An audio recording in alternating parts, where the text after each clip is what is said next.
Don't know what I am. Ready to tell the truth about it. I've been working all my life. Never been cold, never been hungry. Never got a paid vacation. Never had a paid vacation. Never had a job long enough to get paid vacation.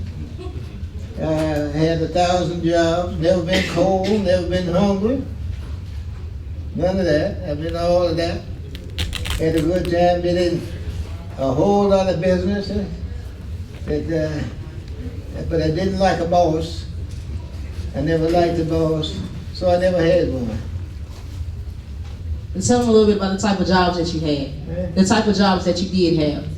What type of jobs did you have? What kind of that? Ooh, goodness gracious. Let's see. Started off, I worked at a service station in Raleigh, North Carolina. The first job I ever had, a service station. It was paying $2.50 a week. And my father gave the service owners the $2.50 a week to pay me, to keep me off the street. And it was a period in the world that I hope never occurs again. 1929 was the crash of the stock market, and all the rich people in the world were jumping off the buildings. And then it was the beginning of the Reconstruction. Segregation was plus at that time, 1929, 30. Segregation was number one.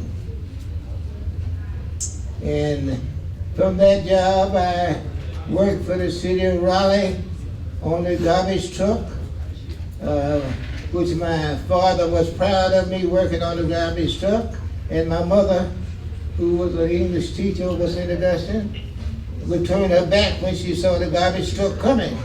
So she didn't want her little precious son ride the garbage truck. But my daddy was proud of the fact that I was willing and able to go to work.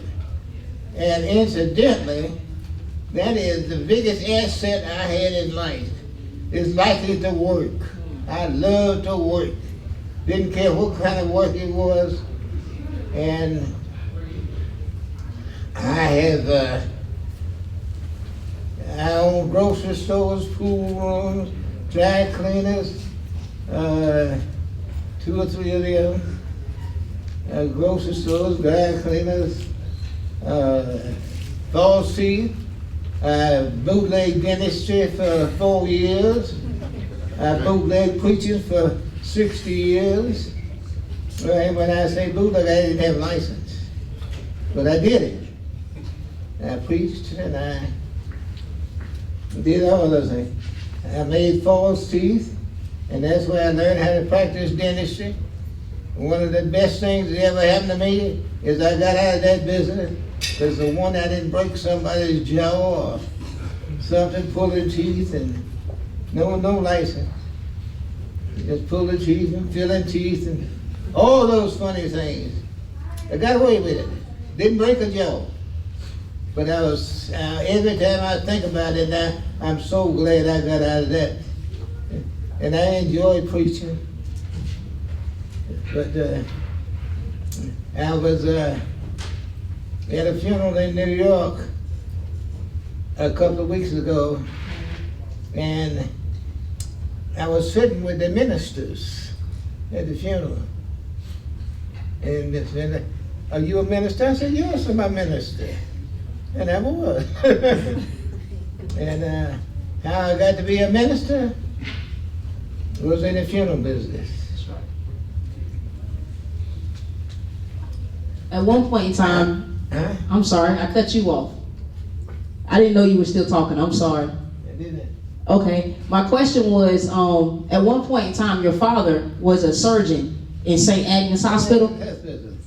My father was the MDO, is the head surgeon over St. Agnes Hospital, and he was determined that I was going to be a doctor.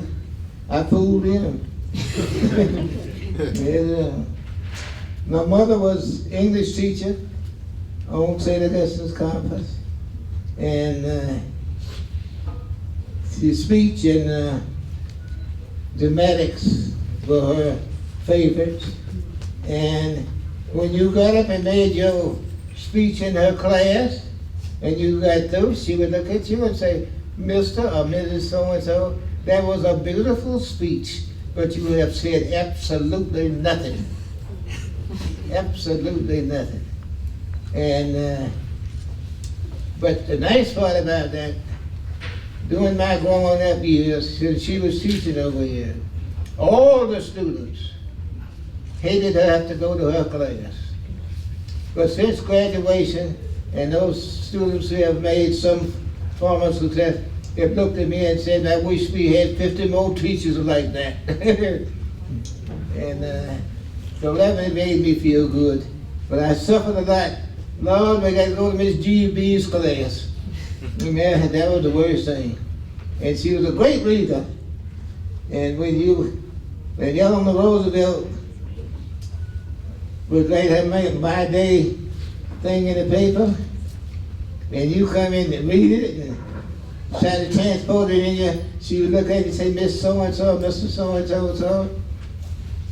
It's strange how it took Eleanor Roosevelt so long to come to this conclusion, and here you are just in college and you doing the same thing, you know, because she knew you had been reading her thing.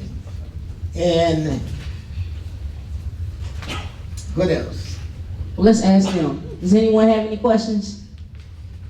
You said that you grew up on the campus. What did you do for fun as you grew up? He asked, what did you do for fun when you were on this campus? Did you do it? What did you do for fun when you were on this campus? Had fun. Yeah, how did you have fun?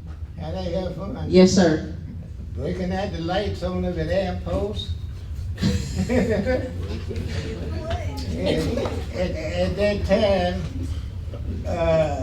the night watchman had a little box on certain trees that he had to go by at the same time at night and put his key in there to prove that he had been to that station. And I would take the box off this tree and put it on the next tree, and the one on the next tree and put it on the next tree, and confuse them. I'd have all these boxes mixed up. And I was a great hunting and fishing person. And incidentally, I always had a gun. Always had a gun. But it was not to shoot people with. You know? Guns are made now to kill people. Mm-hmm. In my day, guns were made for hunting. Not for people, but made for hunting. And fist fighting was all there was to it. Every now and then, you hit somebody with a rock or cut them with a knife. But I never know anybody with friends that got killed getting shot. Never had that. Never had that. But every time I pick up the paper now, somebody got killed.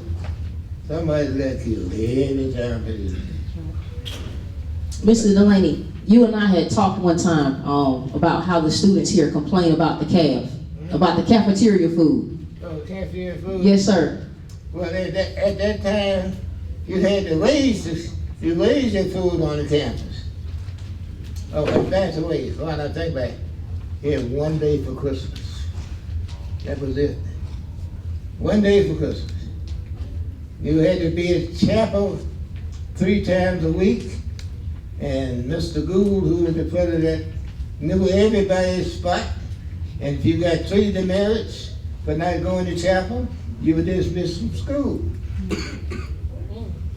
You made the girls didn't wear slacks. They dresses, the girls wear dresses. And so the cafeteria food, they had to grow their own food? And what did that breakfast look like? Breakfast was molasses, biscuits, and if you had permission, coffee, if not a cup of milk. That was your breakfast. And you raised the sweet potatoes over here on the farm where all the ballpark is now, the football field. That was for tomato patch and farming and raising potatoes and everything that's had to eat over here. The pigs, the milk, everything was right back there. And that it was primarily that. Yeah. But nobody complained about it. That's right.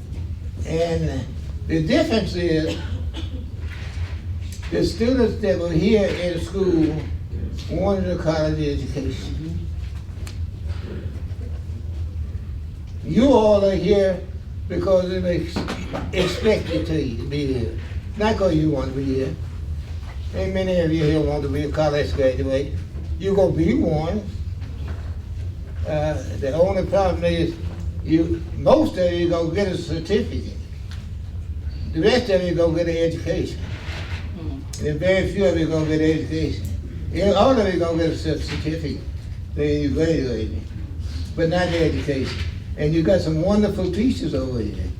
All you have to do is take advantage of what they offer.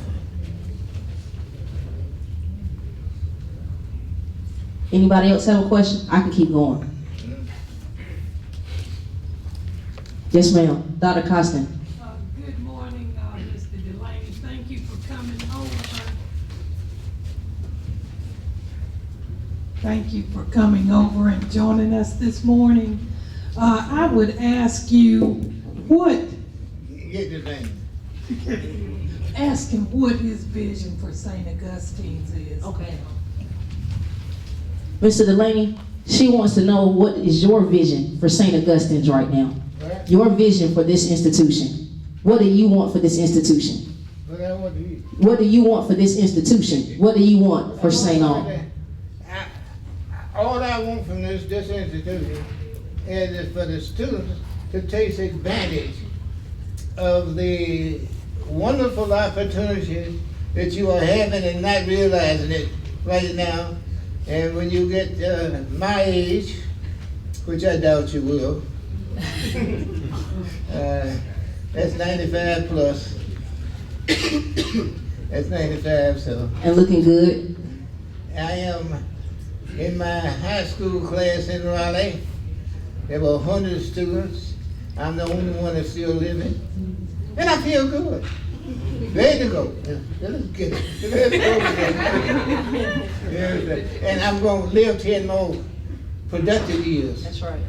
And then the next 5, I'm going to worry about that. That last 5 got me worried a little bit. But the next 10, no problem. Make sense? But over 100, that's going to be easy.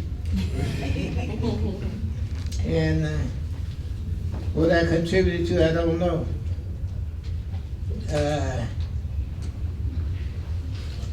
Sadie and Bessie, I had a problem with that.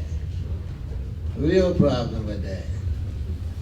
Because I was proud of the fact that I was Bishop Delany's grandson and Dr. Delany's son. When the book of the Sadie and Bessie came out with Having Our Say, I no longer was Bishop Delany's grandson or Dr. Delany's son. Are you related to the Delany sisters? That was the end of my heritage. Delany sisters. Delany sisters were 2/12 of the situation. They were not there. They didn't revolutionize dentistry. They didn't revolutionize school teaching. None of that. They just were 2 ladies that had the ability to do. And incidentally, the bishop and his wife had 10 children. And all of those 10 children were able to get an advanced degree in their chosen field.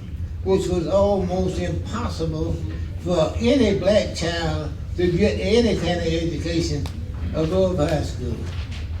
But all 10 of those children got an advanced degree, and they chose to be doctors and lawyers and et cetera, teachers.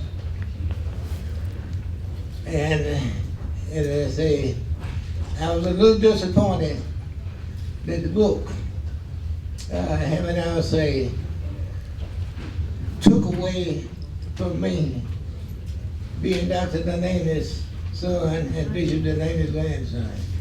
Everybody, are you related to it? The answer was yes.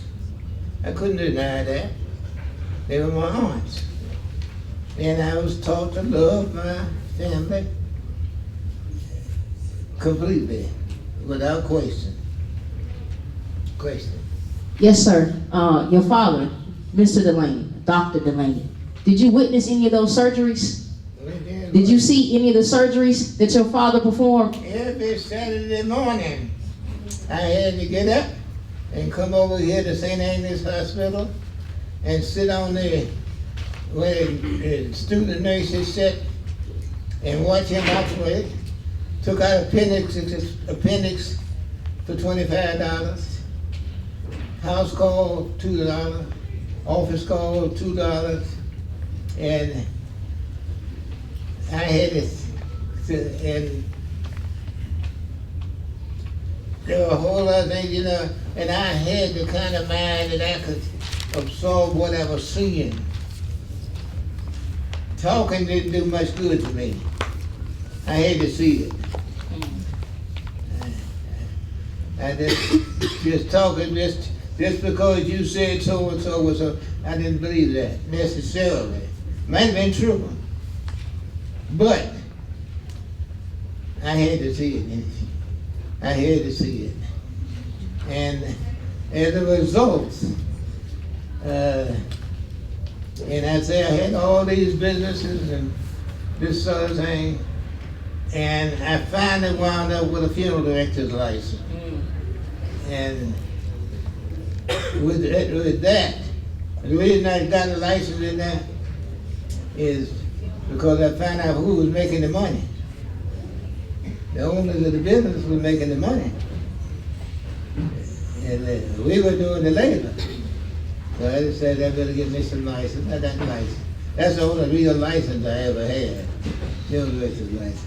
And I bootlegged the funeral business for about 20 years before I decided to get licensed. But it paid off. I enjoyed it. Do you remember one of your sermons? You remember one of your sermons you preached at the funeral? Yeah. You preached at a funeral. Yeah, I preached a couple of funerals. What's one of your sermons? Your sermon. One of your sermons from the funeral. Oh, I had several of them. You see, ministers, most of them, not all of them, there's no such thing as all, but most of them, have pre-sermons prepared, and in their office, in their desk and tray, they got their sermons all worked out.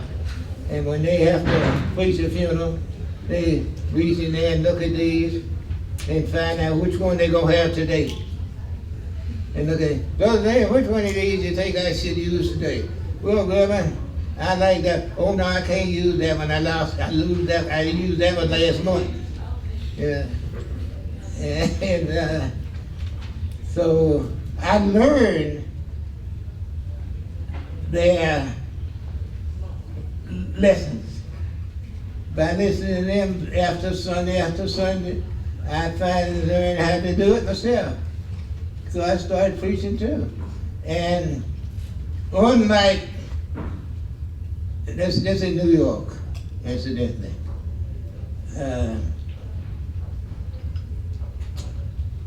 In New York, preachers very seldom went to the cemetery for the interment. Very seldom went. Because it was a 2 or 3 hour trip from the church to the cemetery, because in New York, there just was no room. And the preachers wanted to charge the families to go to the cemetery. And so I had to learn how to do what the preachers were supposed to do at the cemetery. And I learned it well. Unto Almighty God, we commend the soul of thy servant departed. And we commend the earth to earth and dust to dust, and sure and hope for the general resurrection and the better life to come through our Lord and Savior Jesus Christ. Amen. Yeah, I had to learn all that, but it was fun. Got paid for some of it too. Got no preacher cut. But yeah, the hand way back there. All right. I was wondering, did you have any role models as you were growing up on this campus? Anyone did you look up to? He asked, did you have any role models when you were on this campus? A role model that you looked up Role to? model. Yes, sir. For my life, no. For everybody else's life, yes. And as I say, at that time, I knew and was associated with most of the who's who in Black America.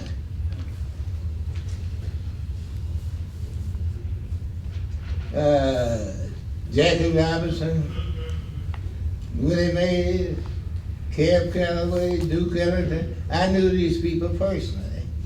And they did not have to have this entourage of people following them everywhere they went.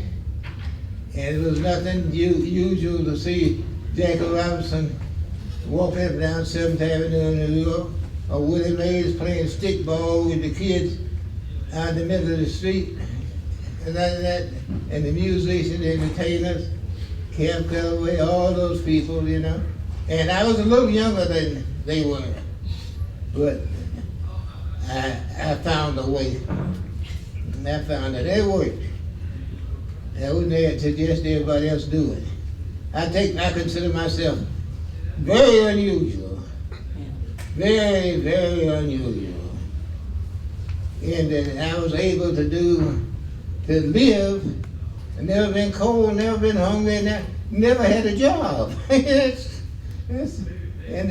didn't have nobody give me nothing.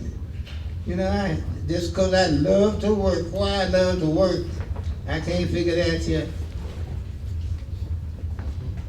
Growing up in Raleigh, your family's house was a couple streets over, right? And when the famous African American musicians and things came in town, the famous black people that came in town, they had to stay at your family house, didn't they?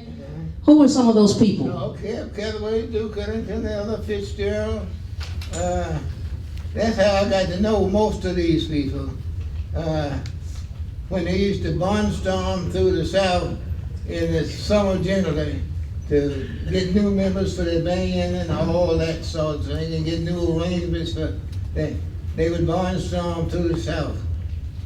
And my uncle, who was a lawyer in New York, was a lawyer for a lot of these theater people. And they would call my mother or my father and ask them would it be all right for Cab Calloway to stay at your house 2 nights. What about Duke Ellington, Paul Robeson? You just name them. Man Anderson. And I got to know all these people. And as I say, they didn't have to have an entourage of people following them everywhere they were. Only Cab Calloway was Cab Calloway when he was on stage in front of the band doing his thing. When the times go, that was over, he's just another person in the street. But now that's altogether different. My question is, what it's like to have been to live 95 years old, and what's the most amazing thing you've seen? He said, what's it like to live 95 years? And what's the most amazing thing you've seen? That's an interesting question. ALL, my friends are dead. All of them. I got some acquaintances, but no friends. My friends are dead. I'm the last one left. And the things I used to do for myself, like I say, I was a slave to work. I can't work anymore. All I can do is sit and look at television all day long. I used to drive. They won't let me drive anymore. Incidentally, I got driving license.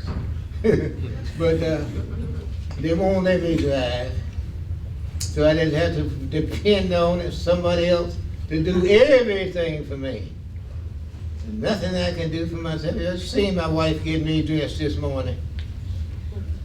You come over here. Yes, but so that's what it's like, and as I say, I'm as feared of death as you are of an ice cream cone. It doesn't worry me. It doesn't worry me. I lived a beautiful life. Beautiful people.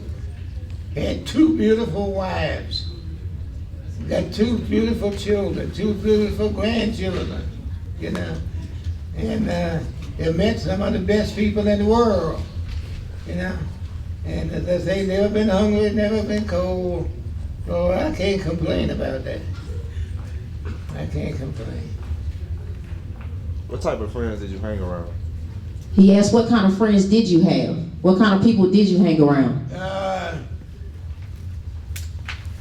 This is going to surprise some of you. I was Dr. Delany's son.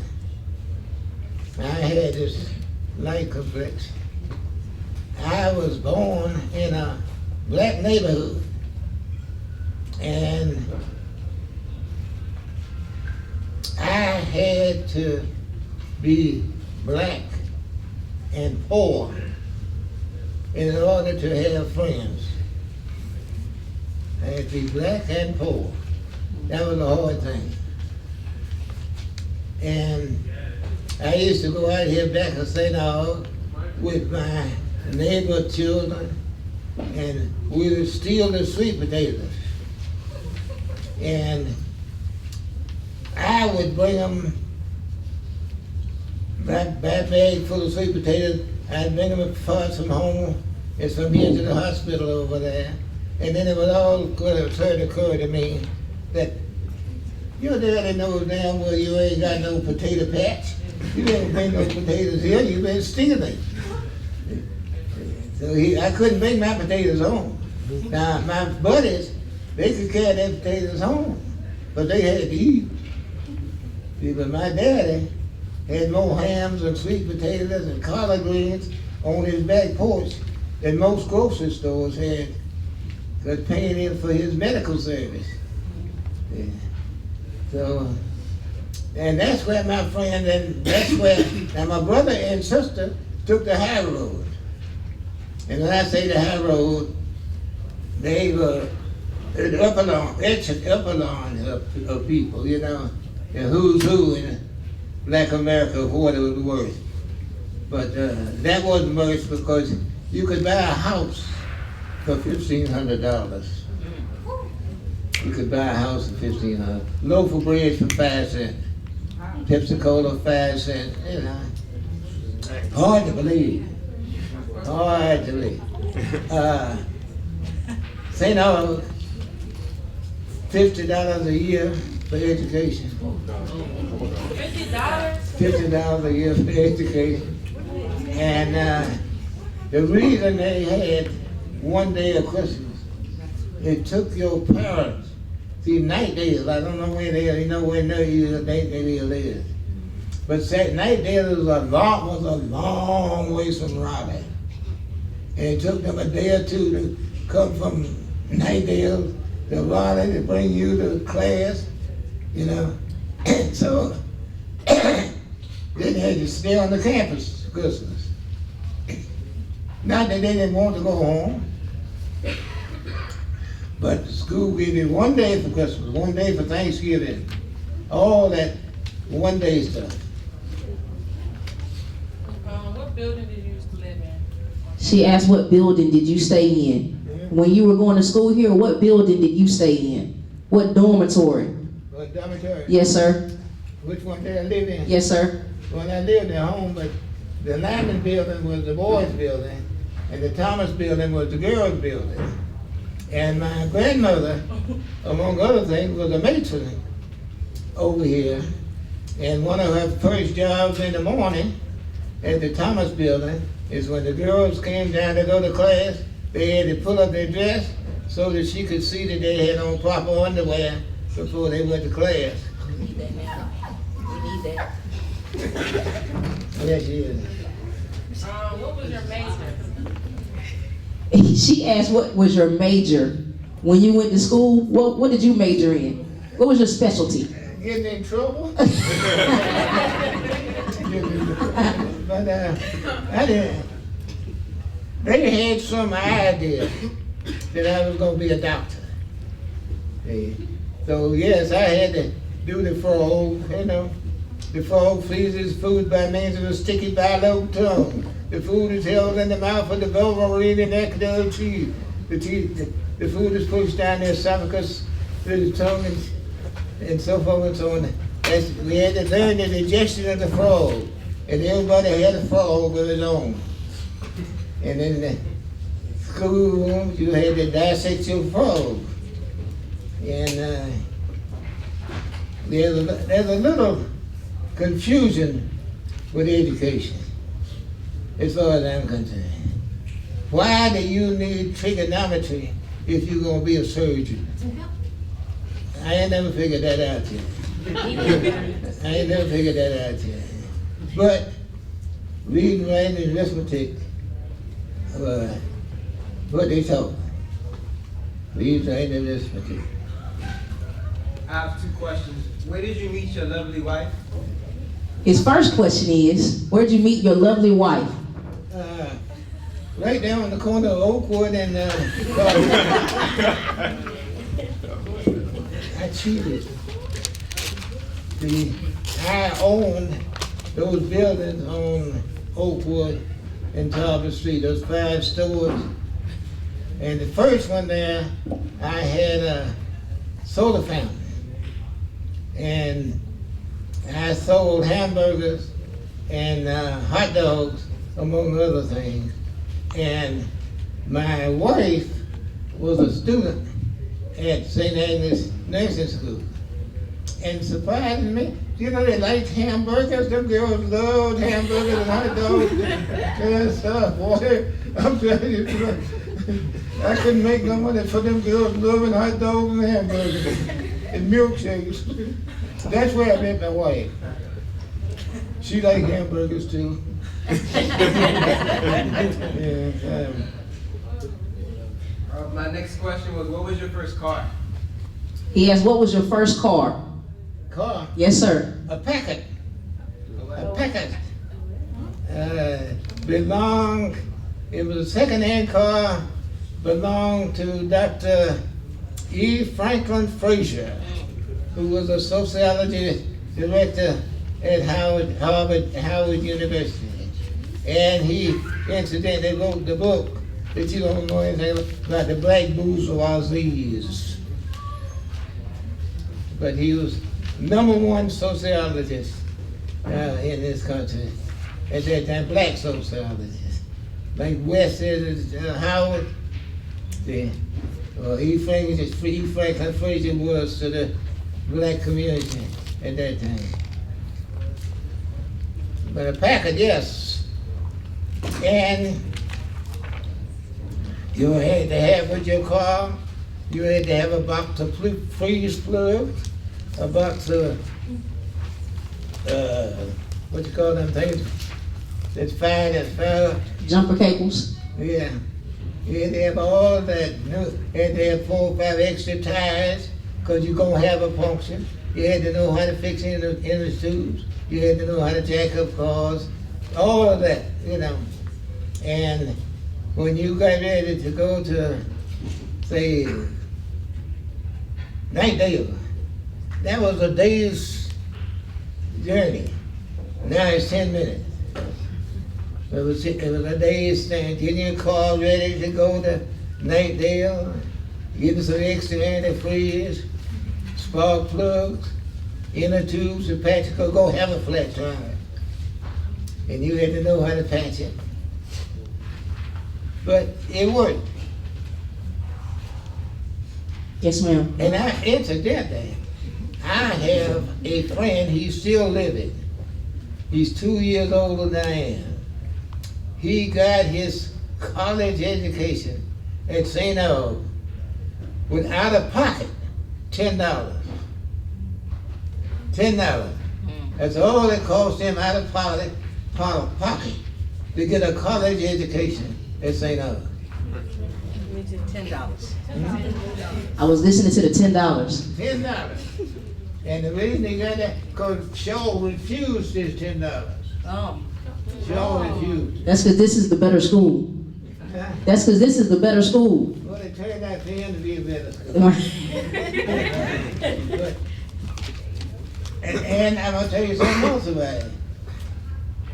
I can guarantee you that personally, he has raised $250,000 for St. Aug since he left here.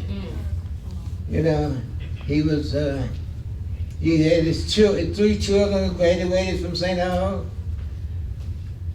He was on the board of directors at St. Aug. He was his alumni president of the United States of St. Aug. And he's always trying to figure some way to raise money for St. Aug and his alma mater, as he called it. And as I say, the $10, his mother was a domestic up in Connecticut. And she sent him the $10 and asked him to see if he could get in college, because he was not interested in getting in college. And if you don't get in college, send it back to me. It's not for you to splurge with. Send the $10 back to me if you don't get in college. And as they St. Aug took his $10. And as a result, he graduated from St. Aug. Not the best student they had, but not the worst either. And where they went to get the money from, he worked for the NYA, the WPA, all those programs that Roosevelt primarily set up for people during his administration.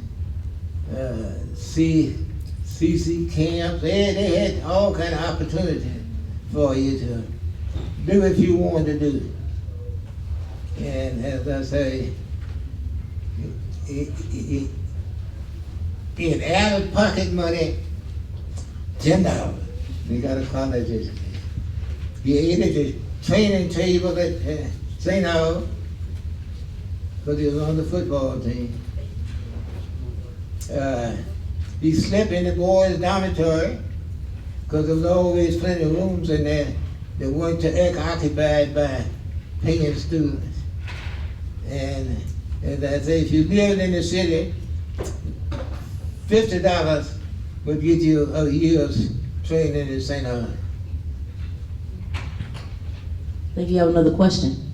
I don't know if I missed it or not, but could you ask me, do we have any children? She wants to know, do you have any children? My children. Yes, sir. Let's see. I got a daughter and a son, a grandson and a granddaughter. My grandson finished St. Aug. My son finished St. Aug.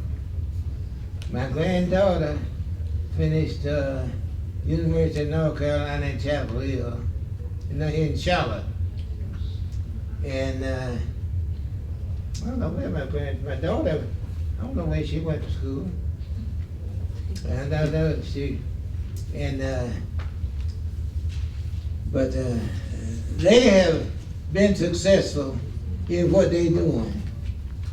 I'm surprised that some of you don't know my grandson. Most of them are freshmen. A lot of them is their first and second year.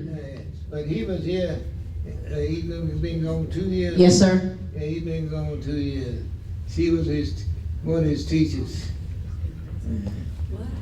And that is, incidentally, the last Delany that has any connection with St. Augustine College.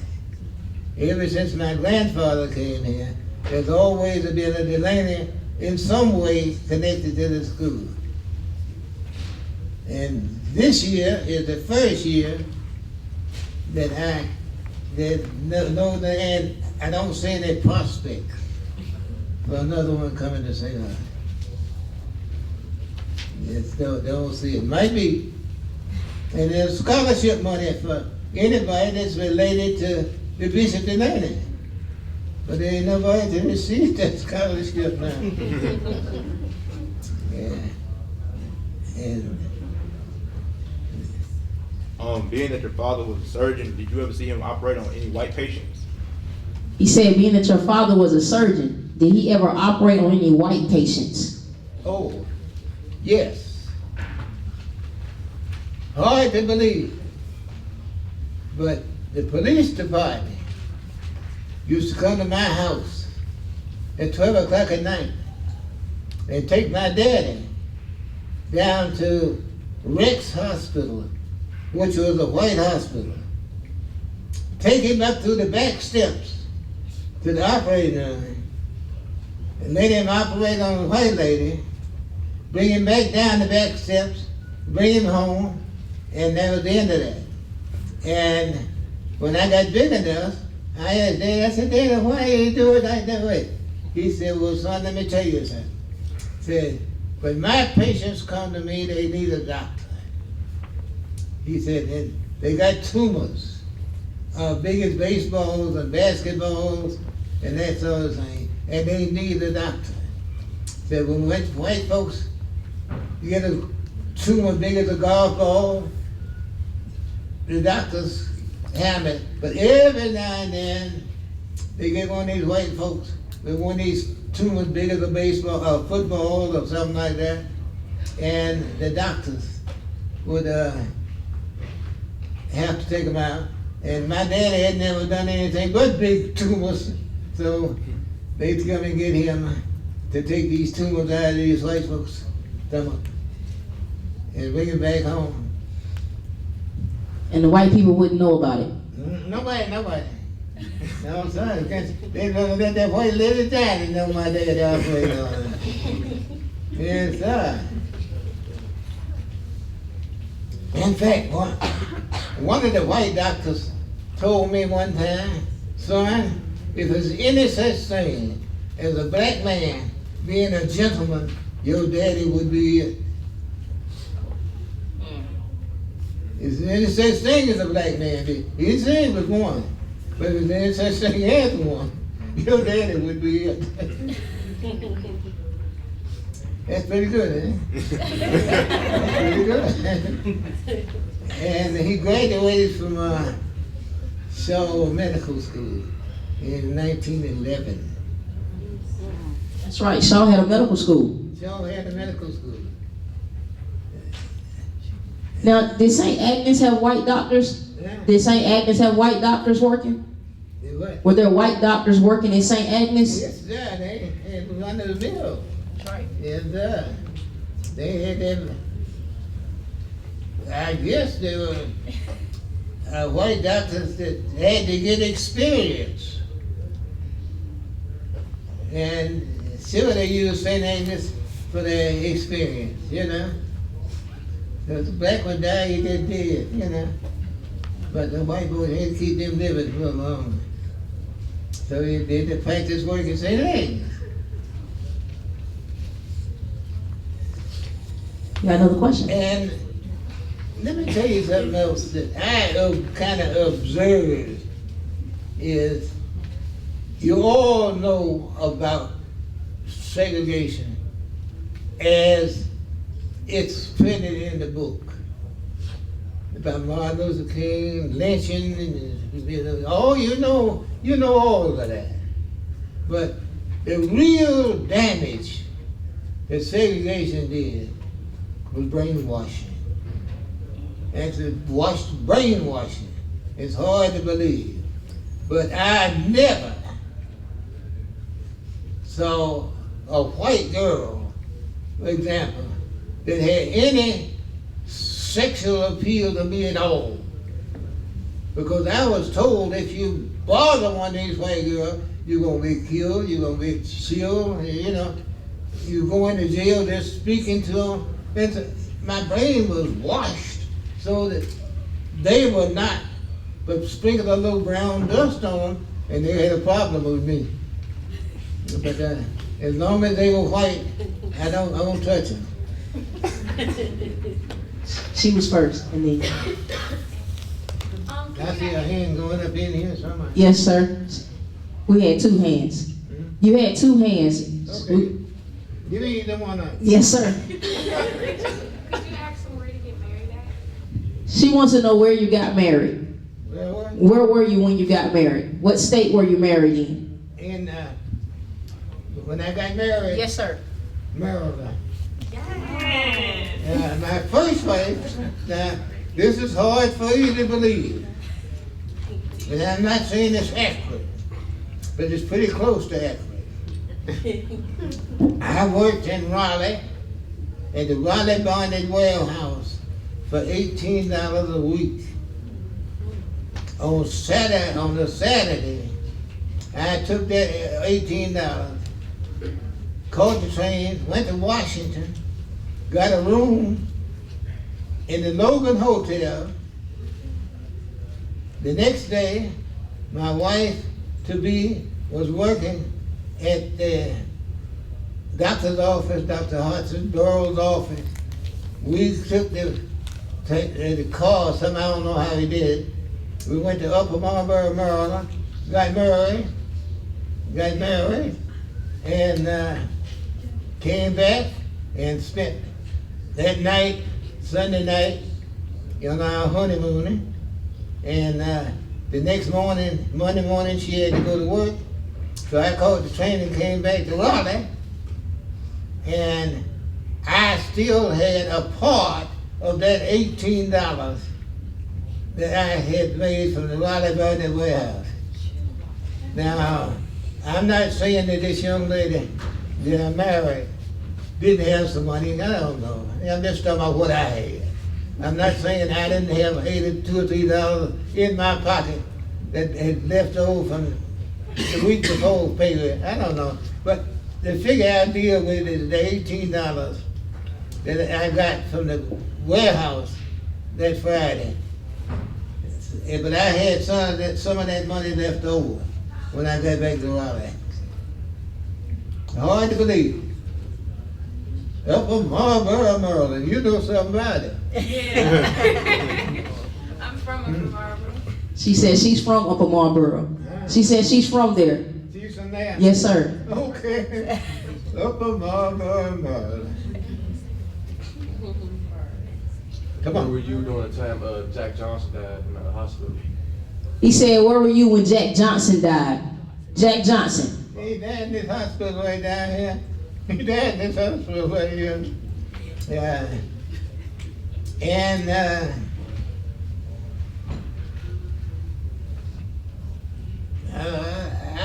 I don't want to mess with that too much, because from some of the people that I know, the details of the story, said Jack Johnson got the best treatment he could get at that time, you know. And it wasn't a question of segregation. It was just that he was hurt so bad that he died, you know. And it wasn't that if they had took him to such a hospital, he'd have lived, you know. I don't think that's, you know, the people that know that I knew that no, that man was dead almost, you know, when they got him to the hospital. Who do you think had a big impact on your life? He thinks he says who had the best impact on your life? Yeah. Who had the biggest impact on your life? The best impact of mine, Yes, sir. my father. My father. And he was the same sort of person. The only thing that he did not like is lie to him. My daddy did not allow you to lie to him. And if you like, if it had been these days and time, my father would be in the penitentiary for the rest of his life for child abuse. Because it won't no such thing as spare the rod and spoil the child. He didn't spare no rod. You had to go out and cut your own switches. But he would not whip you when he was mad. He'd look at, you're going to get a whipping when I come back. And he'd go off and make his house calls until he cooled off. And then when he come back, you knew you were going to get the whipping. You knew you were going to get that. But he wouldn't do it while he was mad, you know. But, and as I say, lying, when I get put out of school, I get up every morning, dressed like I'm going to school, leave home, books, bag, and everything, and go down to the branch and stay until time comes for school's out, and then come back home like I'd been to school every day, all day. And maybe 2 or 3 weeks later, after I got myself back in school, son, what are you doing? Can you come up to my office? I said, yeah. Well, come up here. And he pulled out a little pad, said, now on Friday, January, so and so and so, you left home at such and such a time. You went so. He had in detail everything I had done during the weeks that I was out of school. But and I asked him later on why. He said, you had to learn how to solve your problems. I wanted to see how you were going to solve it. But with Dr. Delany, the name solved any problem I had. Because most of the teachers were his patients. And if he said let him back in school, I was back. But he wouldn't do that. He let me hang out there and figure how I'm going to get back in school myself. And then after I got back in school, then that's when he would call me and recite to me what he'd been doing, what I'd been doing all the while I was out of school. And I thought I was slick. Same thing with the bank president, you know, which was one of his good friends. I went to him to borrow $100. And he said, oh, sure, Liam, no problem. So take this paper and get it signed and bring it back. I brought it over here to St. Aug. The doctor walked to one of the teachers over here and got him to sign the paper. He signed it. I went back to the bank with, Liam, you know I can't accept this. I know this man, you know. Get your daddy to sign it. That's what he wanted all the while. And we had a hell of an argument. Me and the president of the bank had a hell of an argument. And of course he called my daddy and told my daddy, you know, and my daddy's answer to that was, son, don't ever shut the door so tight that you don't know who wants to get back in it. Because so just be careful, you know. And but I got tired of everything I did. Dr. Delany had to approve it. I don't care what I did, but Dr. Delany, I got caught on the back of the bus, hanging on the back of the bus, riding the bus. The cops grabbed me. What was your name? I said, Dr. Delany's son. I didn't see what your daddy's name was. But that's how, and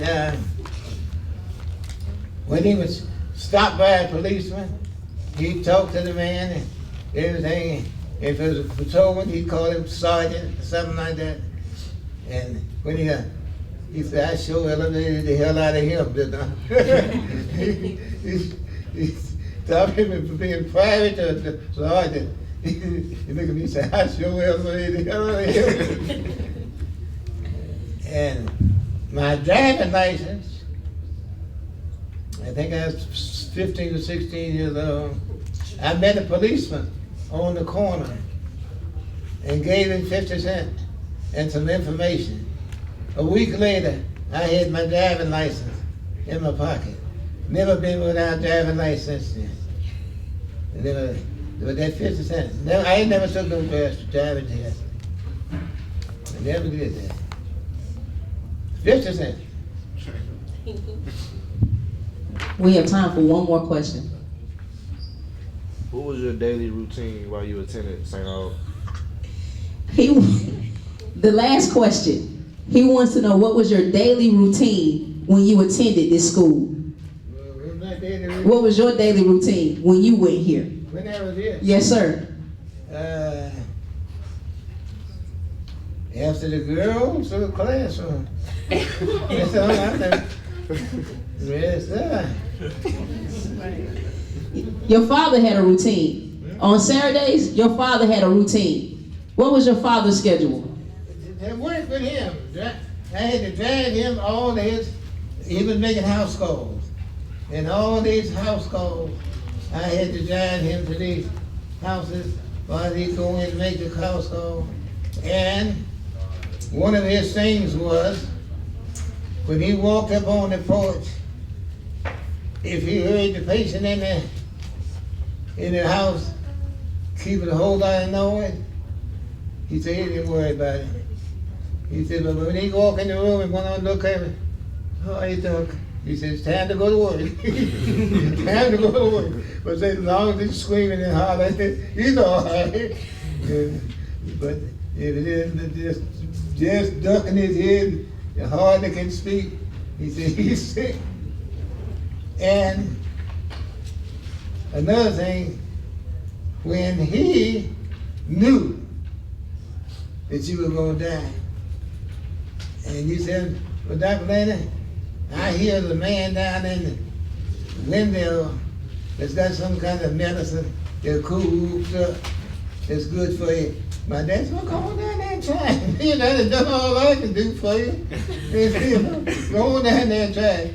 But they were called witch doctors and all that, and they had some stuff they speak of on these door steps to keep you from falling, breaking your leg and all that. All the witch doctors had all them just various chemicals and stuff they took. And when he knew it was too late, he said, go ahead and try it. You can't nothing to lose, you're going to die anyhow. And a bad habit he had, and it was a good habit. When he knew you were going to really die, he would tell you. He wouldn't make no bones of it. He'd tell you, get your business straight. But you going. You going. Get your business straight. And, you know. And I found out in the funeral business that most people did not get their business straight. It's fortunes lost because your daddy didn't tell you what bank or what insurance policy he had, and you were the beneficiary. You didn't know nothing about it, so you couldn't have filed for the benefit. You could not file for it. I have found a few $1,000s tied around a dead man's waistline where he had it hid from his family, and he died with it, and they didn't know the money was there. Oh yeah, I made a couple of $1,000s. But basically speaking, a whole lot of insurance money, and they call you a secret. You don't want nobody to know your business, as you call it. And as they say, as we used to say, colored folks got arrangements, white folks got business. All right, Mr. Delany, it's been an hour. We thank you. Thank you. Yes, sir.